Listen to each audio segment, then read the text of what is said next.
வரவேற்பு நிகழ்ச்சியிலே வருக வருக அன்போடு வரவாட்டி நம்முடைய மண்ணின் மைந்தர்கள் வாழ்த்துக்களையும் அன்பளிப்புகளையும் வழங்கியுள்ளார்கள். அவர்களுக்கு அனைவர்களுக்கும் இணையக்கிழமை நான் வாழ்த்துக்களை தலைமை கழகத்தின் சார்பாக அன்போடு கேட்டுக்கொண்டு அந்த பாடலை பாடிவிட்டேன்.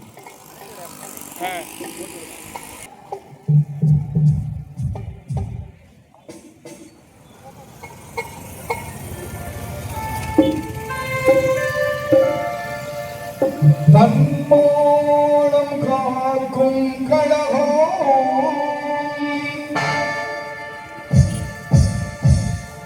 தன்மானம் காக்கும் கழகம்,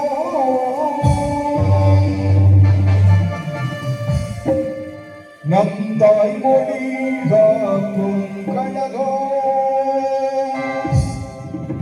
ஈச தமிழ்மொழி காக்கும் கழகம்,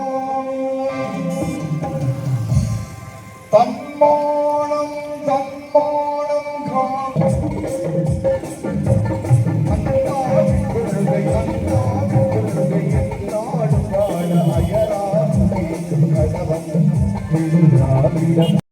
சோதனை அனைத்தை வென்றவரா அறிஞர் அண்ணா மதித்து, அறிஞர் அண்ணா மதித்து பெரும் ஆற்றல் கொண்டவரா பாசறை கழகத்திலே அன்பு பாசத்தை வளர்ந்தவரா, பாசறை கழகத்திலே அன்பு பாசத்தை வளர்ந்தவரா, உடன்பிறவனை அறிவோம் உயிராய் அறிந்தவரா.